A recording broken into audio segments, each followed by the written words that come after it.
The police now are experimenting with some very powerful new technology. I'm talking about drones. You may have thought about drones as sort of, what you see on YouTube with a young man who's getting a new camera, a new GoPro, and he's kind of zigzagging around the world. And hey, this is fun. This is great. That technology is improving dramatically. We now have a new company, goes by the name of Skydio, that is experimenting with just ultra powerful drones that are powered by artificial intelligence that can basically move around the world and sort of pick themselves up, take off, land, surveil, and do everything autonomously, including flying around without hitting anything. In other words, they don't need a pilot. These things can just get up and go. And so very interesting stuff. Now, these were developed to use overseas in military applications in places like Iraq and Afghanistan, and places where the constitutional protections, the right to privacy, your freedom to be free from government intrusion, a lot of those things don't apply in those international war zones. And so to see that a lot of this same technology that was developed for those applications is now being deployed here at home is a little bit, concerning. We want to ask questions about it and see how this is going to be applied to us and our justice system, because this opens the door to a whole new range of surveillance that previously we have not seen. So let's dig into this story. It comes over from Forbes.com, written by Thomas Brewster. Really good article. Want to give him a hat tip on this. Really enjoyed reading this article. And he says here, drones with most advanced AI ever coming soon to your local police department. And I think he's right on. We're going to show you a video from this company on what the capabilities of this drone are. It says here, founded by Google veterans and backed by $340 million from major venture capitalists, Skydio is creating drones that seem straight out of science fiction, and they could end up in your neighborhood soon. And I don't think that he's wrong about that. I mean, I literally think that these things will be here a lot sooner than anybody thinks. We see a lot of these Boston Dynamic dogs, walking around, and it's not far off before I think we see these things in our real world. And we can have an opinion on whether that's a good thing or a bad thing. I am somebody who is a big proponent of technology. I think technology solves a lot of things, but we got to be cognizant about how this is encroaching on the most basic fundamental principles that we all hold dear. So let's get into this article. It is a good one over at Forbes.com. If you want to read the whole thing, we're not going through the whole thing. I'm just clipping out some bits and pieces here. And then I pulled up some other documents. So what this author did, to his credit, Thomas Brewster, he filed a bunch of Freedom of Information Act requests from a number of different law enforcement agencies from around the country and sort of asking questions about these drones. And he compiled this whole folder over on documentcloud.org where he's got all of the emails. I mean, he's got all of the Freedom of Information Act requests from all of his conversations are housed and available publicly. If you want to go read through them, I have a couple clips from some of them, but he really did a comprehensive job, and I just want to point that out. So he says, 3 years ago, Customs and Border Protection, they placed an order for self-flying aircraft that could launch on their own, rendezvous, locate, monitor multiple targets on the ground without any human intervention. Totally autonomous. In its reasoning for the order, the Immigration Services, Customs Border Protection, they said the levels of monitoring that are required to secure the long land borders from the sky was too cumbersome for people alone. So to research and build the drones, they gave a company called Mitre Corp, a trusted nonprofit, skunkworks, that was already furnishing Border Police with prototype rapid DNA testing. So they hired Mitre to go and build this drone. They basically gave him a bunch of specifications and said, go build this. Well, Mitre came back and their unmanned aerial vehicles didn't take off. They were, quote, tested, but not fielded operationally. They're saying that the gap from the simulation to reality turned out to be much larger than the research team originally envisioned. And so this is Mitre. This is not Skydio. This is the government's first attempt to get somebody to build these drones for them. And so they submitted this request for a research execution plan as a formal document. This is what it looks like. This was sent over to Homeland Security Systems Engineering and Development Institute, operated by them. They have a task research execution plan. You see here, it's sponsored by Science and Technology Directorate, and a lot of this stuff is all removed. So you see here B4.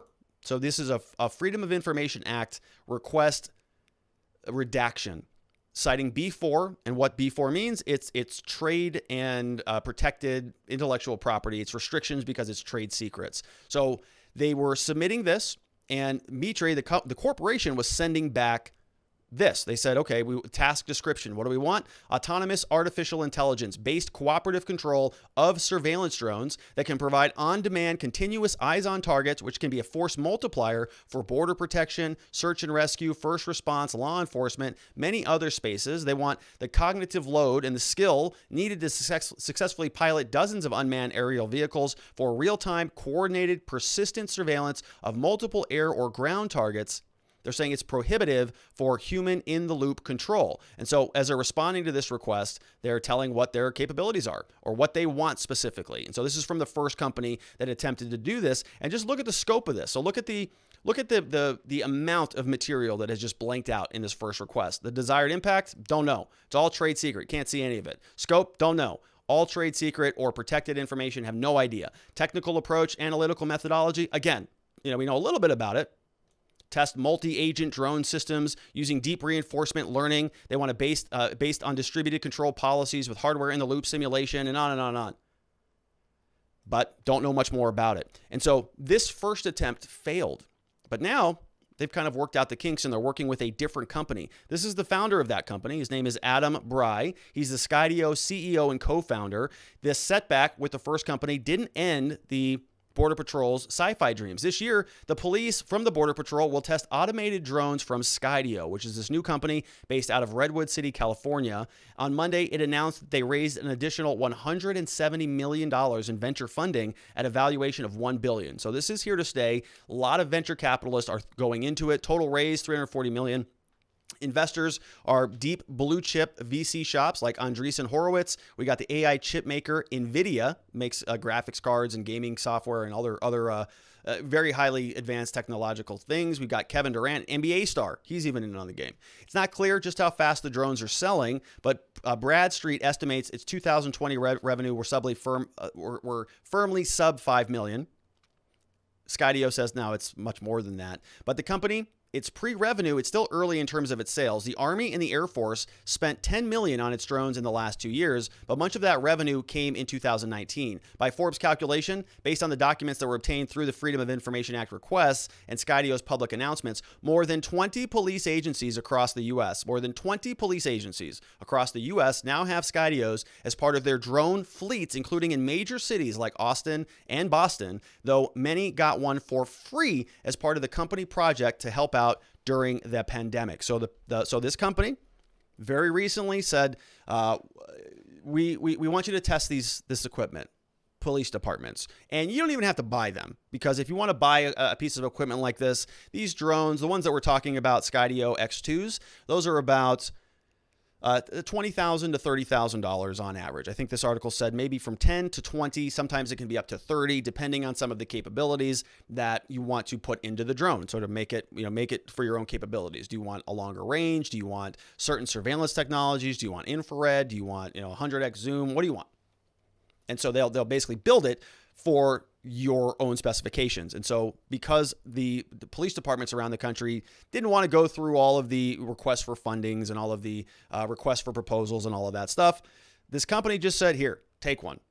We'll show you how great it is. And they're using it now. 20 police departments around this country. So let's take a look at the trailer. This comes from their website. I want to show you what this is capable of. And before we get into it, I want to show you, I want to ask you to pay attention to a couple things. So in my watching of this piece of video, of this piece of marketing material that they have crafted, this seems to me like it is for overseas military, live combat situations.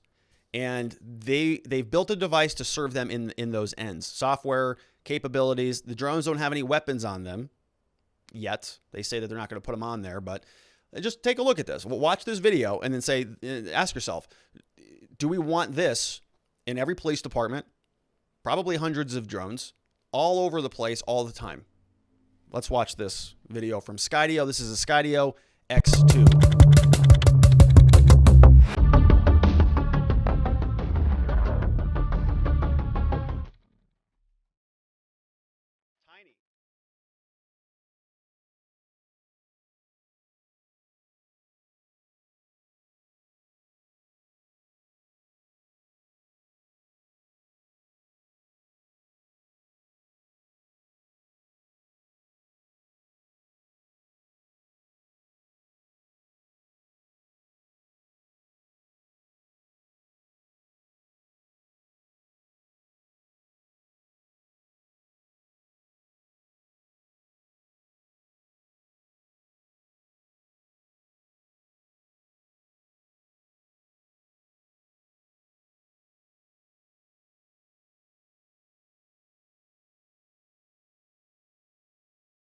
Now look how far it zooms in.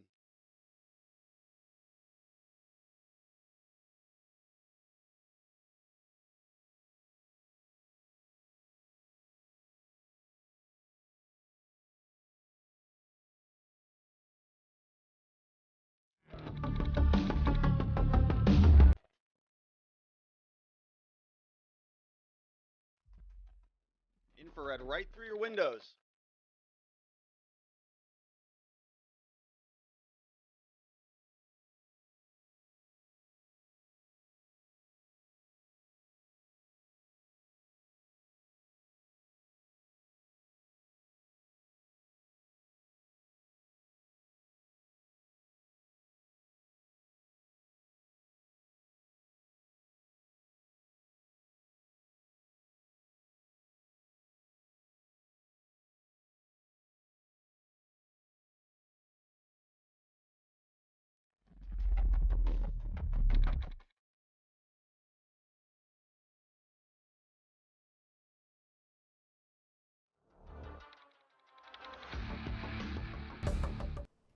All right, so that's coming to a police station near you. You notice it even has USB-C, which is pretty convenient. So that's nice. So it's got 35-minute flight time. You can control it from 10 miles or 10 kilometers away. And apparently it can be almost entirely autonomous. Now you saw that it also has infrared technology. So theoretically, you could just, fly one of these things just sort of around the perimeter of somebody's residence, an apartment building, turn that infrared on, boom, you can see everything that's going on inside, or largely through windows and things like that. And so we're talking about surveillance on a very interesting scale. You also saw the size of that, right? It's about this small. It's not a gigantic drone. 35 minutes, just kind of set it up, put a battery in, launch that sucker up, 35 minutes. Get the data you want, land it, or you could have a number of them all sort of working together. So one would take off and follow somebody. When that ran out of battery power, that's all right, because 20 minutes later, after the first one launches, you launch a second one.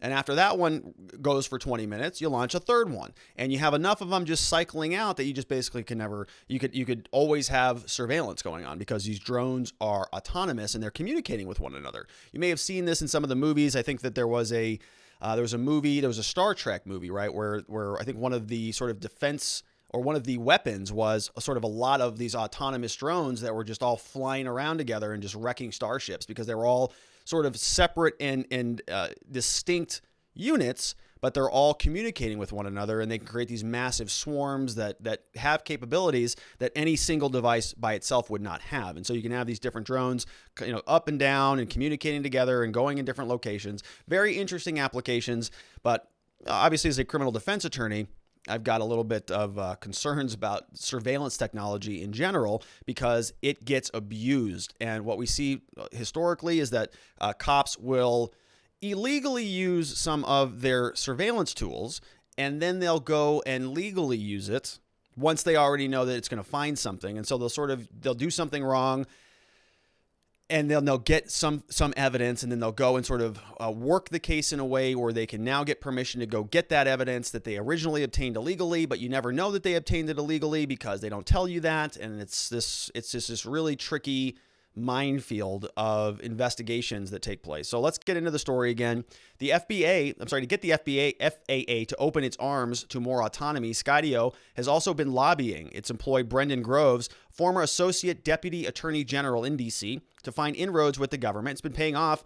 Skydio secured waivers allowing cops in Chula Vista, a suburb of San Diego, and workers at the North Carolina Department of Transportation to operate devices where the pilot can't see the machine. So the FAA previously said, yeah, you can fly drones, but you got to watch it. You can't just let it go off on its own, but not anymore. So in Chula Vista and North Carolina, they're allowed to fly these things autonomously, or at least where they can't see them. January this year, Bry landed a position at the Drone Advisory Committee over at the FAA.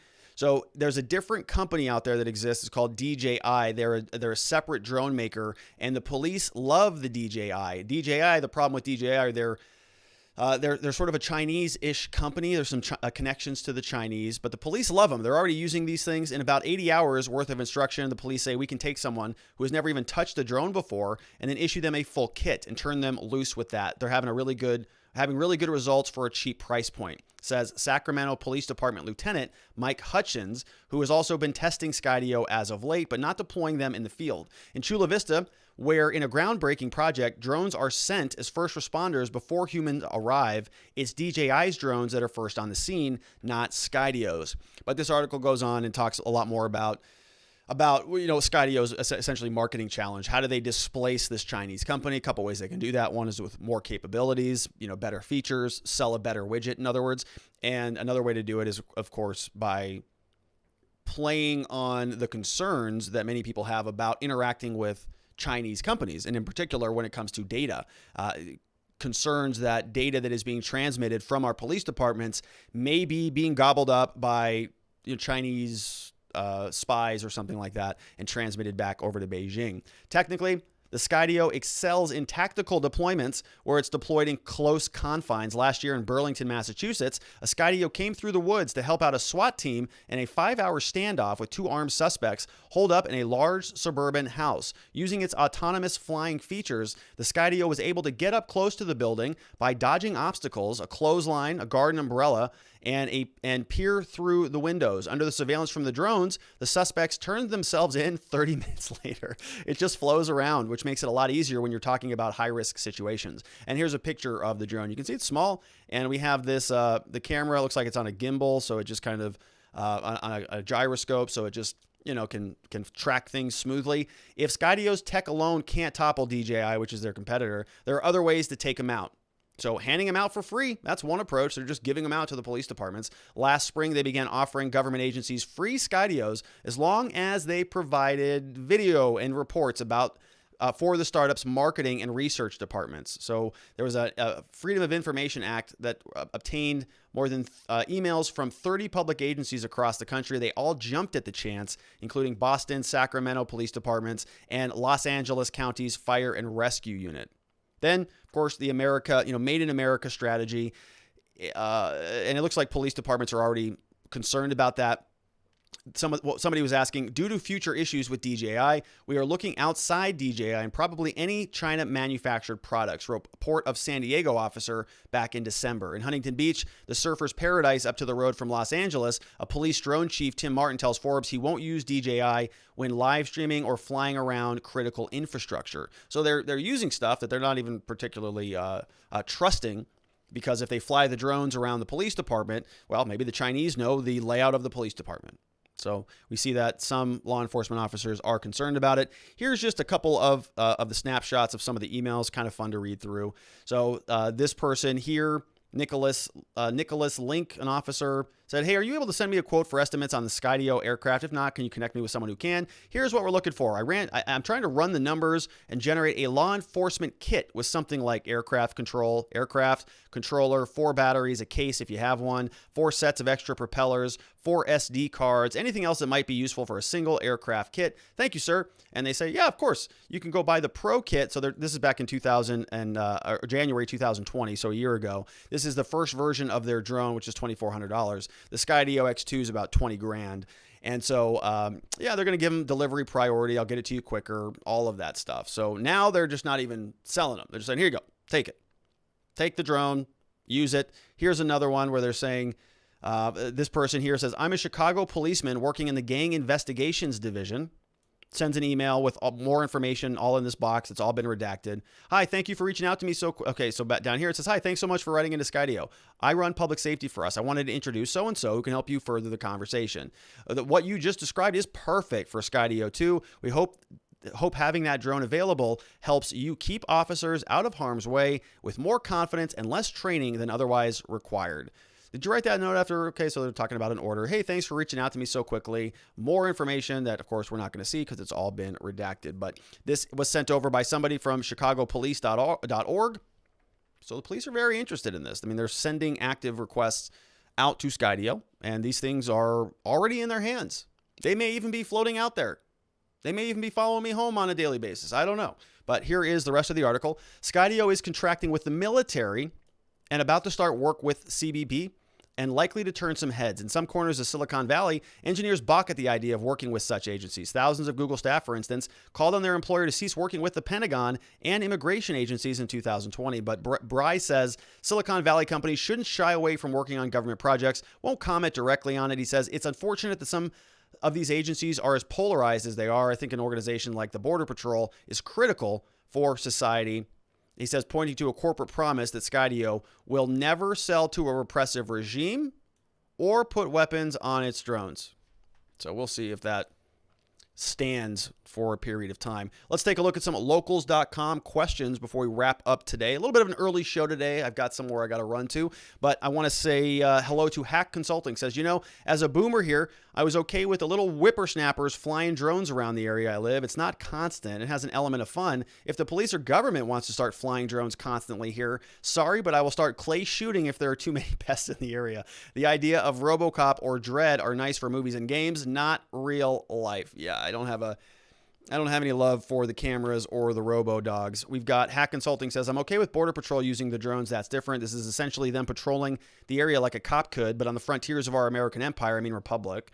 Cops are needed to do the patrolling in person. If that does not work, they need more people. Patrolling in a neighborhood with a drone means there is no need to patrol that neighborhood, and it is excessive government intervention. I think that's a pretty good point. It sort of begs the question, what are the police there to do? What are they supposed to be doing? And it's, ultimately, I think one answer would be protecting life, right? Protecting and preserving life. And so a drone can't really do that. Now, a drone could notify them and they could get there quickly. But I think like you said, Hack, the better solution there is you just have, more officers on patrol rather than a bunch of drones. That's one solution. I'm not so sure that we need a bunch more cops either, but other ways to go about this. I don't know where the drones are going to go. Are they going to be out there enforcing traffic violations? Because we already have cameras that do that all over the place. Maybe they'll just send them up there and they'll just be monitoring people for speeding and unsafe lane change. We already have cameras that do that, and there are already companies that do that. So Sharon Quidney in the house says, so now we've got military combat drones spying on us and potentially being armed. This is just one step away from Terminator and The Matrix. Two of my favorite movies of all time. Sharon. Terminator 2. 1 was not so bad. Terminator 2, though, it's a masterpiece. Hack Consulting says, what's the legality of clay pigeon shooting with these drones? Not. There is no legality for that. Firing a weapon within a neighborhood is illegal, whereas airsoft and BB guns likely are not. There is less concern in rural areas for this, but there is less desire for these drones in those rural areas and less tyranny. Just hoping to spark some meaningful debate regarding what a lot of us are likely thinking. You are not going to get an endorsement for me to go shoot the drones. That's not good. That's not good. You don't want to be firing weapons into the air. It doesn't matter if it's an airsoft or a BB gun. It's not, I can't endorse that. But Hack, you're going to do what you're going to do, my friend. Just be very careful out there. Hopefully we're not seeing any of these things flying around anytime soon, but we might.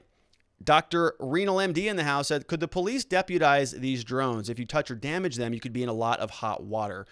Well, I think that they would charge that as a destruction of police property, essentially. The police already have a bunch of rules on the books, so I don't think that they could sort of analogize from a drone over into a person. It's like killing a police dog is a very serious offense, but it's not the same as killing a police officer in many states, and so it's. I think it's still a ways away from that, but certainly, if you threaten a prosecutor, if you injure a police officer, they elevate those in terms of severity. So I'm sure they could easily pass a law that says you can't, if this turns into a problem, it would be analogous to a serious destruction of governmental property charge or something along those lines. We have Ma Fox in the house says, but we'll offer outfits for weapons attachment hardpoints so police can mount weapons easily. Yes. Okay. So it took me a minute to read that. Yeah, no, we're not. Yeah, that's a great point, Mom. No, listen, at Skydio, we don't sell to repressive regimes. Okay. But we do sell to that one gentleman over there who is a nice guy. We sold him, I don't know, 1,000 drones. I don't know what he's doing with them, but we didn't sell them to Iran. Right. And we also don't put weapons on them, but there are these little attachment points here. If you want to just, attach some C4 to the bottom of this thing, pretty easy to do it. So very, very interesting. Ma, I think you're exactly right. They can promise to the end of the world on this stuff, but we know where this stuff is going. Okay, we all know where it's going. Hack Consulting says, if you have a drone, you need to put weapons on it. The right to bear arms shall not be infringed. There's no way to constitutionally ban weapons attached to drones. I love where this conversation is going. Yeah, maybe we do want to attach some firearms to the drones. Just have them just kind of follow you around in perpetuity. Your little drone swarm Second Amendment entourage that goes around with you. E. Dantes says, would invasive drones like these be considered unreasonable search? So it's a great question, E. Dantes, and this is why I wanted to talk about it, is because I think that some of this stuff is going to be ripe for revisiting. And the big question that typically comes up when you're talking about unreasonable searches are, do you have a reasonable expectation to privacy? And when you see new technology like this, it moves the needle a little bit. The courts have to figure that out. What is a reasonable expectation of privacy, or where do you have those things? So, the sort of the big line in the sand on this question that's easy for an analogy or an explanation is, in your home, you have an expectation of privacy. Everybody agrees with that. It's kind of the gold standard of an expectation of privacy. That's why we have some pretty severe limitations on when an officer can just go into your home. They need exigent circumstances, or they need a warrant. And in my opinion, the exigent circumstances are a little bit too broad. I think those should be narrowed up a little bit to provide them with less opportunity to do that. But the courts have decided that issue. Now, when you get new technology, like there was a case, I think Scalia wrote the majority opinion on, I don't remember what it was. But when the infrared cameras came out and the cops were using that, that was technology that didn't exist before. And I think there was one case, I don't even remember the holding on this. I have to revisit it. But there was a case, I think, where they identified a grow op.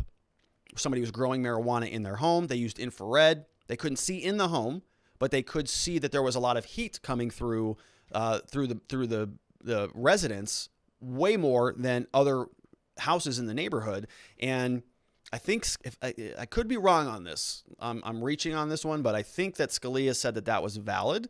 And I think the analogy was, basically that is something that you could see from outside the property. You could tell that it was using a lot of electricity and permeating a lot of heat because of the, if snow was on the roof, it would melt, and they would be able to tell from other external observations. I could be totally wrong about this. I'm just spitballing here, but in other words, infrared is acceptable because you don't have a reasonable expectation of privacy to the outside of your house. Now, if the device was peering through the walls, that would be different, but this was only taking data, which was the heat emanating from the external facade of the house, nothing inside. And so that was kind of what the court drew as a line in the sand and said infrared is okay for these purposes because it's not peering into the walls. Now, a drone would be similar.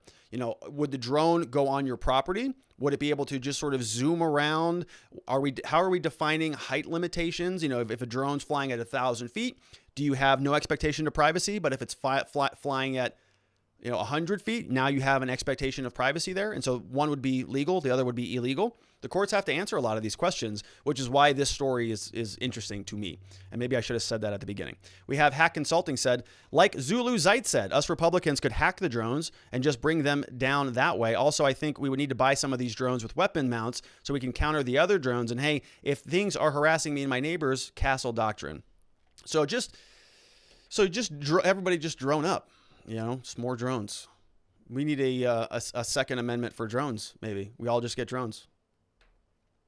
Anyways, thank you for those questions. Thanks for wrapping up the show for us there, Hack Consulting. And what's up, Zulu Zeit? Don't see any Zulu Zeit questions over on Locals, but that's okay. Hopefully, we're going to be back on YouTube soon and taking some of those questions. I mean, we're still broadcasting on YouTube, but I'm talking about in terms of super chats. We are getting really close to being able to reapply for that. We got to make some changes to the channel tomorrow, actually, before we submit our application again. So I'm looking forward to that.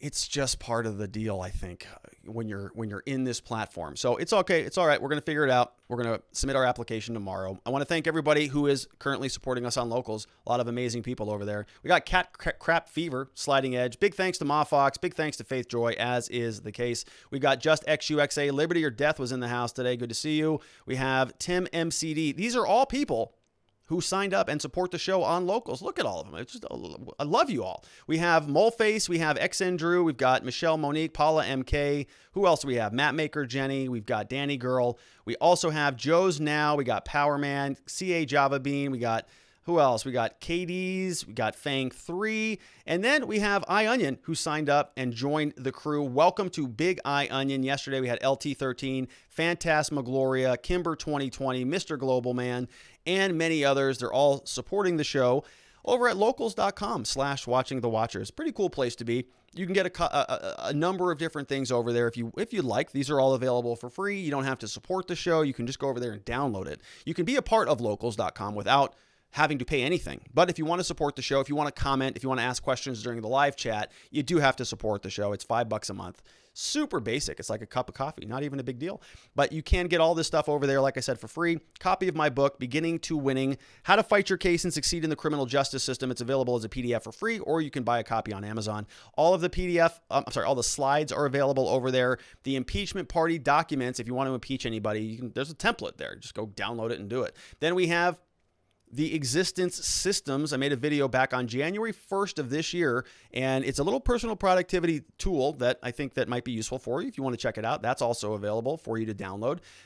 People share links. I am trying to share more links, trying to create some other content, maybe specifically for locals as well. But the real reason to be over there is all the great people. And we heard from many of them today. So thank you to all who asked questions from that platform. And thank you to everybody for being here. We kind of an interesting show today. Thanks for indulging me on some of the some of the drone stuff. You know, I know it's kind of interesting topics when we're talking about surveillance, and this stuff will ultimately take years, I think, to flesh out in the courts. And so I just like to flag some of these issues from you from time to time. All right, so that's it for me. Lastly, but not leastly, I am a criminal defense attorney. I have a law firm here in Scottsdale. It's called the R&R Law Group, where my team and I, we help good people who have been charged with crimes navigate through the criminal justice system. We help people who've been charged with any type of crime. Anytime you're in trouble with the law, we can help. Whether it's a misdemeanor, a felony case, can be minor, can be major, anything in between. We help people remove mugshots. We quash warrants. We restore rights. We help people get their firearm rights back, be able to vote again, go apply for federal benefits. There's a lot we can do. If you have a blip in your past, we can clear that up for you. So if it's in the state of Arizona and you know somebody who needs our help, we would be honored and humbled if you sent them our direction. That's it for me, everybody. I want to thank you for tuning in. Have a very lovely night. Sleep well. Have a hearty dinner if you haven't already. I will see you back here tomorrow, same place, same time, 5 p.m. in Arizona, which is Mountain Time, 4 p.m. over on the West Coast in California, 6 p.m. Central in Texas, 7 p.m. on the East Coast. Everybody, be well. I'll see you right back here tomorrow. Bye-bye.